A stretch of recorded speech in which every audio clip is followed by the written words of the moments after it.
and welcome back to the Audio Elgin podcast. This is Abigail Fritz at the Elgin Depot Museum, and today I'm speaking with Eric Carlson about Elgin during World War II. Could you start by telling me where you grew up? Well, I grew up on a farm northwest of Elgin, about 3 miles, and my parents were immigrants from Sweden. There were 5 of us children in the family. I had 2 brothers and 2 sisters. Both my brothers were involved in World War II. They were older than me. And so it wound up that we were 14, 15 years old. We'd go out there and we worked on the farm. What work were you doing on the farm? That was the blackland area of the Central Texas area. And it was cultivated row crops. And cotton was an important money crop. Mm-hmm. Well, I'd say at least half of the area of a farm, say if it's 100 acres, 50 acres would be cotton. Was it physically demanding work? I would say yes. Of course, here you had to compete with the weather elements. Mm-hmm. And needless to say, in Texas, you get very hot in August. Where did your brother serve? One brother was in the Army Air Force. He was in Europe. And I had one brother who was in the Army. He was with the Airborne. He died when he was about 22, yeah. He was a paratrooper. Was killed in Germany in combat. Did a lot of young men from Elgin go to fight in World War II? Oh, yeah. We had a big number of people, young people here from the Elgin community that were in World War II. Why did so many people from this area join the military? I think it's also a sense of patriotism here, the tradition that goes with being a Texan. And then, of course, the war itself was very moving thing. Everybody was involved, very much so. How much did you know about what was going on? I thought I knew quite a bit because I was inclined to listen to a lot of the radio information. I read a lot of the reports in paper and magazines and stuff. So it was a big part of my life. And starting when you're 12 years old, 18 years old, a rather formative period of your life. And I remember it very well, even to this day. Could you tell me about Camp Swift? World War II started, of course, December of 1941, and this area was not involved with anything, but lo and behold, we had big areas in Texas that didn't have anything on it. They had here in the area a rather well-known politician in Washington. His name was Lyndon Baines Johnson, later on became president of the United States. He was our local representative. He was instrumental in getting a military camp here. It was built in a very short period of time. We had a lot of people that came here. How many people? Oh, I'd say 30,000 probably, soldiers and support personnel. They always had at least one division there, and a division basically is 15,000 people. World War II had a tremendous impact on the whole area here. Not only the people, but the community. Mm-hmm.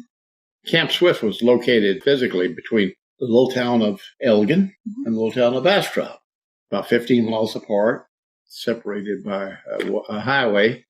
To the east side of Highway 95 between the two, they developed a large open area there which became the military base and Camp Swift. Mm-hmm. Of course, we had a lot of young people. A lot of the married people would live here for maybe 3 or 4 months while their husbands would go to Camp Swift to get training, and then they would go overseas. Where were those families living? They would rent rooms and homes in any place they could find. Very often during World War II, people would come in a car, and the young bride, who was maybe 18 years, 19 years old, and married to a young fella, and they'd knock on her door and say, "We need a place to stay. My husband's going to be leaving in maybe a month, going to war." And it was very different in that sense. I'd like to now turn the conversation to the community where you grew up. Could you tell me more about it? It's a tight community for many reasons. One was they tended to have identification with their nationality. Here within the area, we had Swedish communities, several, like Lund, New Sweden. And then we had German communities here in the area, and had some Czech communities. So it was typical of the early part of Texas history. Many of the people in our community, it was a Swedish community. The name is Lund, Lund, which is named after a university city in Sweden. spoke Swedish. That was one of the things that gave us a lot in common. We had names that ended with S-O-N, Swenson and Carlson, and you name it. What brought so many Swedish families to Elgin? Opportunity, because a lot of the families over in Sweden were working families. They either, as a result, wherever there was opportunity to improve their positions, that's what they generally try to do.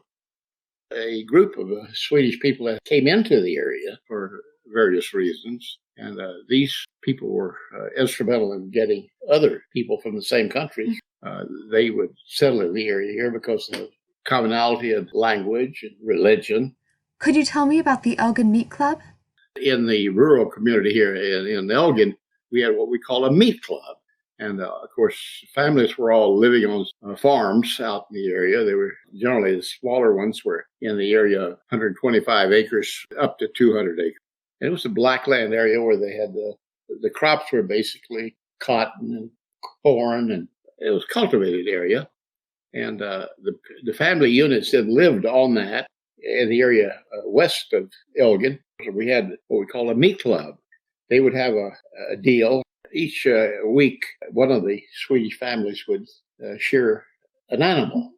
And Emil Kruger would come there, and that was his job to get the animal and process it. And Emil would come over then on a Friday around noon and split up the slaughtered animal. And then I would go with my dad, pick up the vehicle, and go to the other 20 or so families. And then they'd have fried steak for Friday night. It was cut into a certain number of parts. Each week, each family would get the next part. So over the course of that 20 or 24 weeks, or however many partners there were, that they would have all parts of the animal. Some were desirable and some were not as desirable. Along that line, on the Fridays, when they would bring a bag in at the house, and would have about 12 to 15 pounds of meat. Then we had a good dinner that night. I'd like to thank Eric for his great interview. If you want to learn more about Elgin's history, you can check out the rest of the podcast or the Elgin Depot Museum, which currently has 2 very exciting exhibits. The first of these is a showcase on the Sal Preems dance group and will be open until the end of the month. The second, which was developed by the Bastrop Historical Society, tells you about the freedom colonies of Bastrop County.